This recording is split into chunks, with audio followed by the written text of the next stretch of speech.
What's up, card fighters? Today I am bringing another deck profile of Gunningcoleo, updated compared to the last one, and the one that I took to the BCS Rosemont event this past weekend. Let's get into it.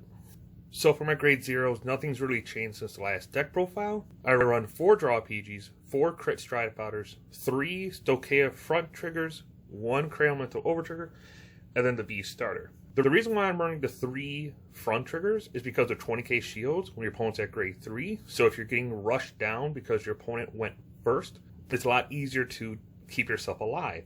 And then on top of that, it's nice when you're trying to put a little bit of offensive pressure into the deck and you get the front trigger to just do poking damage. The way I built the deck is not to try and kill by 6 damage, it's to deck out. So getting big numbers with small pokes might sound bad, but because this is a mill build, your opponent's going to have to really rely on stop these decently big pokes or take these damage and deck themselves out because they're not using the cards in their hand to guard with. That's the mindset I have behind it. That's the same thing with the Crayon Mental over trigger. I could run the Stoicheia one, but because it gives a inherent crit, they'll more than likely take the 2 damage if they're at like 3 going to 5, and then guard the other one, which isn't what you really want. You kind of want to make them waste a hand as with the front triggers. Also, you're not drawing 2, which is detrimental because of the way I built this deck. Other than that, pretty simple lineup. Other than that, let's get to grade 1s. I decided to put 4 Brawny Jerks in and a 3rd Little Dorcas, thanks to the help of my friend John.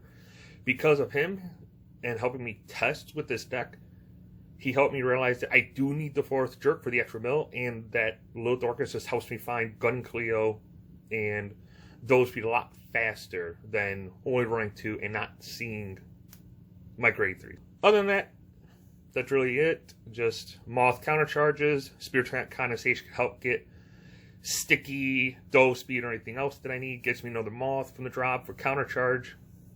Little Dorcas to help with grabbing Gunningcoleo for your main ride. 5k buff if his requirements are met. Jerk to mill. Sticky is a really good card for the deck, and I will explain why it is in the deck. I thought about putting it to 3. It gets a little cloggy for the specific scenario I want it to be in if I don't see the rest of the pieces. I will explain why it's in there for those that don't know later in the video. That's it for the grade 1s, now to grade 2s. For my grade 2s, I am running 4 Mega Honey Battler S, 3 Killer Leaf, 3 Old Jewel, and 2 Tear for Malice. So as compared to the last video, I have changed the grade 2 lineup to put in 3 of the 12k bodies, because if I'm going first, I want to try and see the 12k bodies so I can ride it and hold off my opponent's offensive rush when they go to grade 2 and they have to dedicate more cards in hand, or they just swing 9k Vanguard to the 12k body and it's a 1 pass. If they get it, they get it. If they don't, you don't take a damage, which is perfectly fine, because Gunningcoleo and Spider and Jerk are all just free skills. They're all free. They don't need a counterblast to go off. For Mega Honey Battler S, for those that don't know who it is our new grade 2 card from the Clan Collection that just came out. Her skill is when placed on rear guard, Soul Blast 1, your opponent calls a card from their hand at rest, it is stunned, and its auto effects do not activate, and they draw a card. So, nice little call a card from their hand, they draw 1. Yeah, it's cycles, but that's where the extra pseudo mill comes into play. And you might be like, but it gets a card out of their hand, it gets them bored, they're just breaking even. Which is fine, because when you do her skill again from calling her from hand, then it gets more situational for your opponent, because your opponent might be calling their key cards that they might want on their next turn, which, because Spider doesn't let them activate their auto effects, it interrupts what they're trying to do. Her second skill is, if all your opponent's units are at rest, discard a card, call her to an open rearguard circle, and soul charge 1. By doing that, you can use her skill right away to just Soul Blast 1 and do her first effect. Very fantastic reoccurrence for her effect. I love her a lot. She is fantastic for this deck and is the key card for this deck. Killer Leaf, Vanguard Rearguard, on attack, Counterblast 1, Soul Blast 1. It gets 10,000 power, mill the top card of your opponent's deck. If it is a grade 1 or greater, you get to draw a card. Great for milling a card and potentially drawing a card. Even if you don't draw a card, because you're hitting a trigger out of their deck, that's still good. He's a 19k attacker, and he's removing a trigger out of your opponent's deck, which could have been a defensive trigger, or the over trigger, which I did a couple times in BCS. And it could just help big time. Tear for Malice, cost is to retire 2 of your rear guards, countercharge 1, put this card into your soul, and draw a card. Good for getting your resources back for your soul, your countercharge, so you can reuse. For example, you can use Killer Leaf that turn if you didn't have a counterblast available. Or even for your strides, for like Redora. You can kill off 2 of your rear guards to give yourself your countercharge back and a soul while drawing a card, which can pay the cost for a Redora stride or anything else that needs your resources. Other than that, that's really it. On to the grade 3s. For my grade 3s, I run 4 Gunningcoleo, 3 Dope Speeds, and 4 Heal Guardians. When placed on Guardian Circle, if you have not ridden to grade 3 this game, you can reduce one of your opponent's units by 2 crits or give your Vanguard 10k power for the rest of that turn, which is fantastic because if you're on the 12k body, you go to 22, which makes it harder, especially if they get a trigger to go to 19, and it's just in 19k attack, they can't hit anymore. So that's very, very strong. Dough Speed, when placed on Vanguard or Rearguard, Counterblast 1, mill the top 2 cards of your opponent's deck. If the seeds are grade 1 or greater, it gets a Battledorn effect for 2 or more to stop his attack. Very good. And since it's a grade 3, it could be called out on Gridora's swing. It'll be 22, you pay its cost, with demanding for 2 or more cards from hand, which helps speed up the mill process. Gunningcoleo is such a fantastic card, especially with the introduction of Heal Guardians, because when he's placed on Vanguard, he mills the top card of your opponent's deck. Then he gets Power plus 5,000 and Drive plus 1. If he milled a grade 3 or greater, he gets an extra 10 and an extra drive. So if you hit the Heal Guardians, their boss units, or if you're facing Gear Chronicles, you mill the grade 4s out of their deck, you go quad check and your 27k on your first ride. Then his second skill, Soul Blast at grade 3, mill the top card of your opponent's deck. And for the rest of that turn, they cannot guard with cards of that same grade value. So if you mill a 1, they can't guard with 1s for that whole entire turn. So if you are able to Soul Charge the Heal Guardian or Moth, Dope Speed before stride turn, because Brawny Jerk will give you a potential Soul Charge 1 if you milled a grade 1 or greater. You can set up a guard restrict right there on turn 1 the minute you ride grade 3 before strides. Very fantastic, very fun deck. I just love the deck. It's very strong. On to the strides. So for my G-Zone, I'm running 3 Overwhelms, 3 Gridoras, 3 Malajantas, 2 Paraspears, 1 Grisefort, 1 Featherwall, 2 Crew Weebles, and 1 Relish Lady. Obviously, I'm running 3 Gridoras, where most people are like, you need to run 4 because of X, Y, and Z. I feel like 3 is fine because it helps fit in the second Paraspear, the third Overwhelm, or the third Malajantas. Just helps me fluctuate my G-Zone a little better. Just how my own playstyle is with deck. Overwhelm just gives you a lot of resources by just drawing a bunch of cards, depending on how many of your opponent's rear guards are at rest. And if they don't have any rear guards at rest, and you meet her other requirement, she goes Drive plus 1 and Crit plus 1. So she has 4 checks and is critical, which can be very punishing to your opponent, especially if they took a lot of damage in the early game. Gridora does Gridora stuff, stun the stand phase, makes your opponent only able to call from their hand, and you call a grade 3 out of the deck, which you call Dough Speed to mill more cards. Malajantas, great card. On Vanguard or in G-Zone, it can retire one of your opponent's stand units, and you get to countercharge and draw a card. If they have no units in stand, you minus them by 10,000 power. Puts on some massive pressure. And he can also help clear up any standing units to help get the spiders to come out of the drop zone. Paraspear is an oddball card. I'm running him at 2. Haven't gone into him yet. I had a chance to use him at BCS, but I kind of just forgot he existed because I wasn't thinking about it at the time. Nor did I read my opponent's card. I was facing a Gold Paladin player, and he had a unit that says, your other rearguards with different names cannot be chosen by your opponent's card effects. So I went through that turn with a Malajantas to just kill the standing unit to countercharge and draw, so I could start the Superior Call from Spider. But because I've never seen the card before, I was unaware of it, where I probably just would have strode Paraspear to start getting Spiders back to try and deck them out. But it's neither here nor there.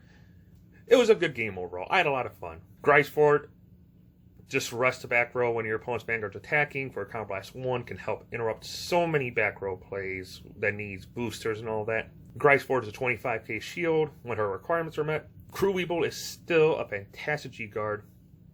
Just for a Soul Blast 1, it gets 30k, and your opponent has to choose then and there how many rear guards they want to rest to reduce its shield by 10k. Which, yeah, if they rest 3 rear guards, yeah, you lose 30k, but now they're out 3 rear guards. That could have been boosters or attackers that could have killed you. And you just guard more. You drop the front trigger to get another 20k shield on top of it, which will probably be enough. Relish Lady. I love Relish Lady. I hate the fact that she doesn't get shield value. But if you can get the draw, soul charge, and counter charge, or just interrupt your opponent by them resting 2 units, it's alright, I guess. I don't really go into her as much unless I really need the resources. I just wish she got some kind of shield value, because she's restricted to a Vanguard to Vanguard swing in Stride era. Other than that, that's really it for the Strides. Now let's go over the combo of the deck that I went to this event and why it's really strong if it goes off. So yes, this is a mill deck, but let's see what the interaction is that I was talking about earlier in the deck list that makes it really gross when it goes off. So let's see you ride Gunningcoleo, you mill a card, you get drive and all that. Now you can go call Brawny Jerk, do its skill, Soul Blast 1, mill another card for 2. You hit a grade 1 or greater, Soul Charge 1. You charge the grade 3. You can now use Gunningcoleo skill, Soul Blast 1. Mill the top card of your opponent's deck. There it is. 3. Now let's see you have your Spiders, which are the key cards of the deck. Call, skill. Oh, hold up. I actually don't have no cards, so for this demonstration. Uh-oh. There, whatever. So call, skill, Soul Blast 1. Your opponent calls a card and draws a card. Do it again. Soul Blast 1. Your opponent calls another card and draws another card. Now there, you have hit successfully 5 cards from your opponent's deck. Now, we can go Sticky skill. God damn it. Counterblast 1. Kill off both Spiders. Draw a card. Now, she gets 5k. Then you can pay for Spider skills. Discard 2. 1 at a time. Call. Do her skill. Soul Charge. Don't worry about that. Ignore that. Soul Blast. Your opponent calls and draw. Do it again. Discard 1. Superior Call. Soul Charge. Soul Blast. And there you go. You have hit successfully 2 more cards from your opponent's deck. Now, so you've hit 1 off of Gunning. No, I lie. Sorry about that. You've hit 2 off of Gunningcoleos, 1 off of Jerk for 3, and 4 iterations of Spiders. Now, you can Tear for Malice. Kill your Spiders off, into Soul, Countercharge, and draw 1. Now, you do it again. Discard 1. Superior Call. Whoop. Go back. Soul Charge. Soul Blast. Call again. Discard another card from hand. Call another one. And do it again. And this could be a very strong turn. This is very card reliant. So you've hit 2, 3, plus 6. You've hit 9 cards in total on your first grade 3 ride with just a couple of cards. If you had another Sticky, you can kill the 2 off and call them back again if you have the hand for it. And you got the Moth to help with the counter charge. And this is just grade 3 ride.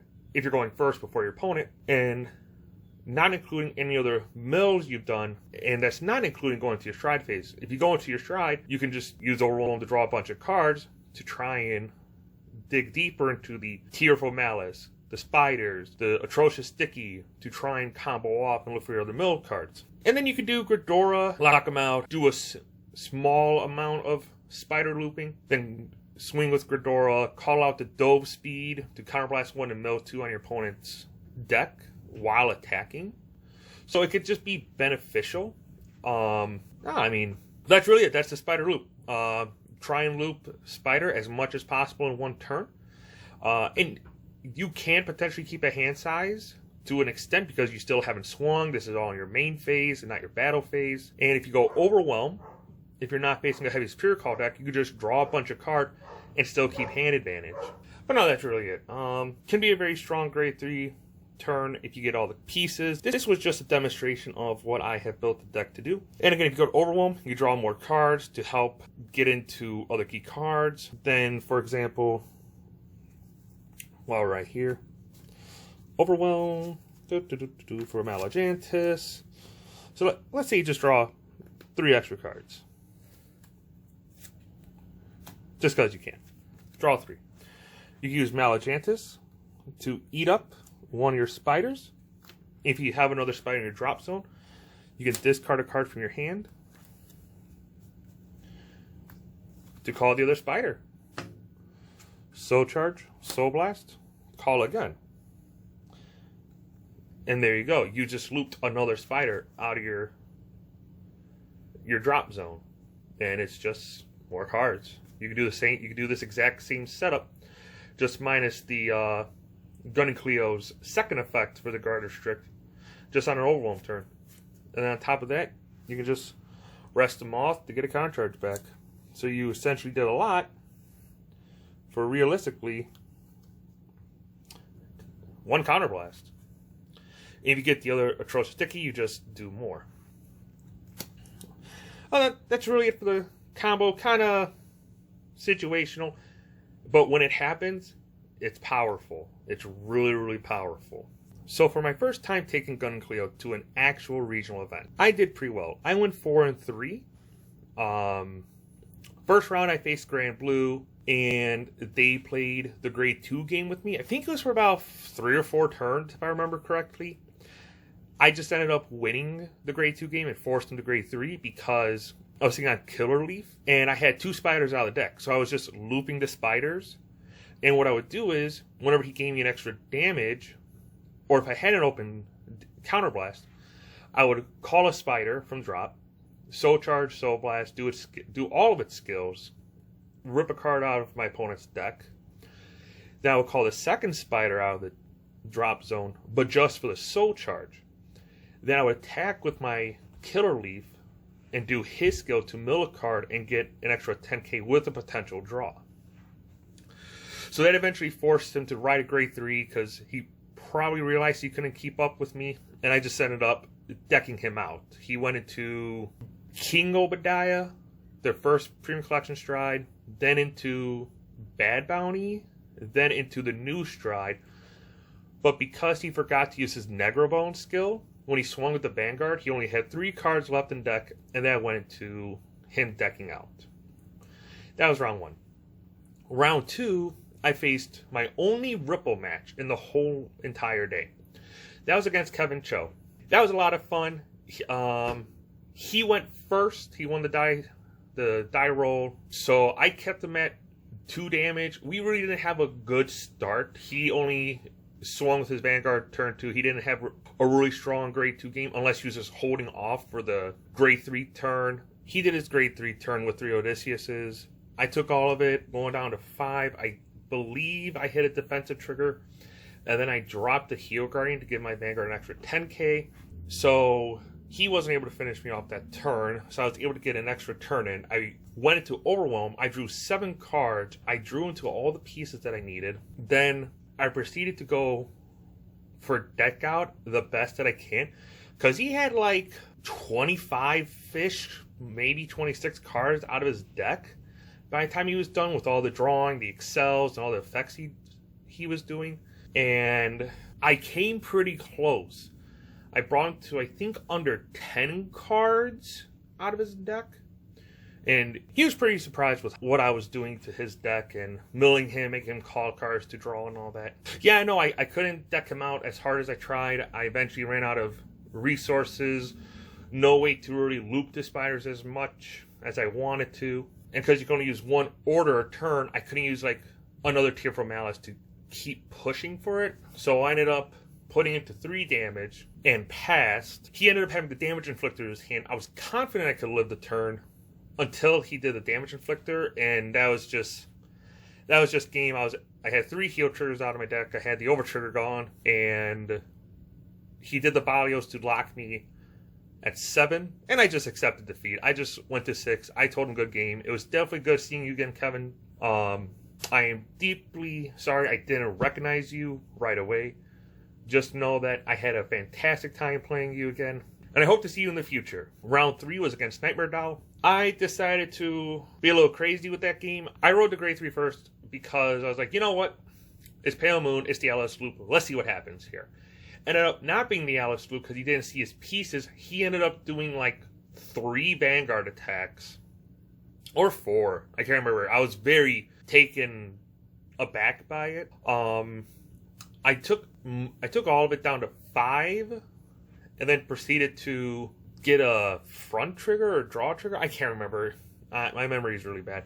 I just know I got a defensive trigger to hold off all of his attacks. And as he was drawing and soul charging and all that, I was just watching his deck get smaller and smaller. I was eventually able to combo off a bit against him. On a Gridora turn, then he went into his stride. Then it went back to me for another Gridora.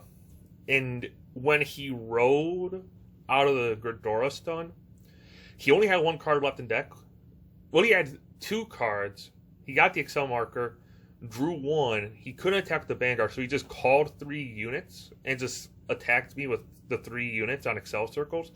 Because I went from 5 to 3, because I hit double heal trigger, I took 2, guard the last. He passed turn. I went stand and draw, and I just passed just to deck him out that way. Because I don't know if Pale Moon or Nightmare Dolls specifically have a way to put cards back into the deck while on the guard phase and all that. So I didn't want to take a chance of that because I've had that happen before in playtesting where I have deck out and I just decide to go, you know, I'm gonna just attack, and they put like 4 or 5 cards back into the deck, and that makes it worse for me. Round 4, I faced Gurgit. That was a interesting game. I ended up losing that because he won the dice roll, so he got to go first into his grade 3 turn. He couldn't spear cross me. Because he only had 1 face-up damage when he was going into his turn. Couldn't really do anything about that.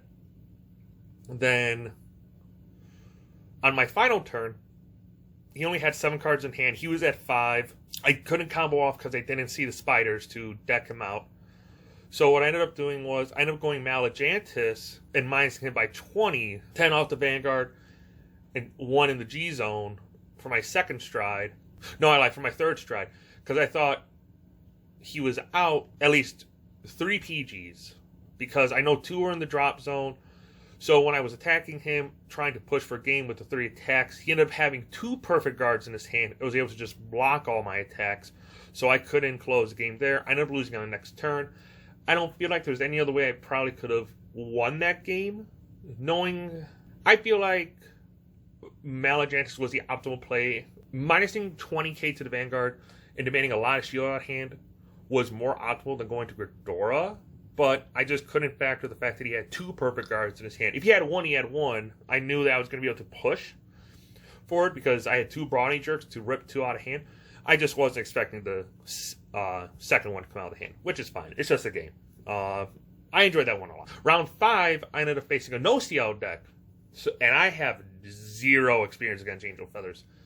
There's not much I can do. I didn't see Gunningcoleo for the ride because he won the die roll first, so he went to grade 3, but he immediately went down to grade 2, and I was like, that's fine as long as I can see Gunningcoleo. I didn't see Gunningcoleo, nor did I see spiders that game, so I couldn't go for a deck out with him.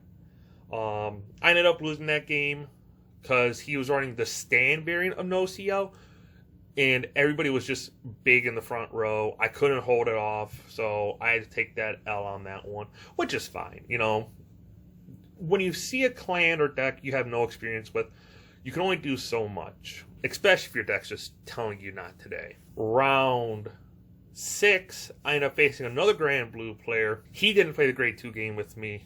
Or maybe he did for one turn. I don't know. Or I don't remember. He went to Big Obadiah, did his stuff. I stunned his board. He went into Bad Bounty, swung with the Bad Bounty. I lived that turn. And then I proceeded to deck him out because he milled most of his deck for me. I still didn't see the spider loop as much for that one, or any spiders at all. I think I only saw one that whole game. When he couldn't kill me on the Bad Bounty turn, he only had 3 cards left in deck, and I just decked him out that way. Going into round 7, I faced my friend Jamie. Not Alvarez, but a different Jamie from Next Level Gaming. He played Grand Blue as well. That was a fun game. I saw Gunningcoleo, but no spiders. Right? No, right? Go figure. I went 4 rounds back to back to back without seeing a spider loop, but seeing the other pieces to initiate it. So same thing. He went to grade 3. I went to grade 3. Gradored him. He went into Obadiah. No, I won the die roll, so he went to Obadiah first, did his stuff. Then I Gradored him. He went to 2 Bad Bounties to try and kill me off with the Skull Dragon swings, but I just had enough in hand to hold him off and deck him out from there. Going for a record of 4-3. I enjoyed the deck. I had impressed a lot of my opponents with what I was doing with the deck. And I got to meet a lot of fun people, especially meeting Ty Smith. He's a fantastic guy. Definitely a lot of fun to talk to. It's a shame I didn't get paired up with him or my friend Jamie Alvarez to just play him. If I would have lost to both of them, I know it just would have been a fun game. Maybe next time I can get lucky enough to catch one of them in a tournament. Other than that, that's the deck profile. That's the updated version. I will be updating this more as we get more Stochea and Night Colony support down the line. This is definitely a favorite deck in all of Night Colony, and one I'm probably going to be putting a lot more into. Shout out to Commander Jaime for the support and helping me with this deck to get to where I was at. Again, John, thank you so much for taking the time and patience, as much as you hate what this deck does, to help me find to this more. Thank you to the Access group that I'm in for their support, and just all of my friends that were behind me, even though I was just playing Night Colony and I was just doing what I was doing. Other than that, until next time, folks, be safe.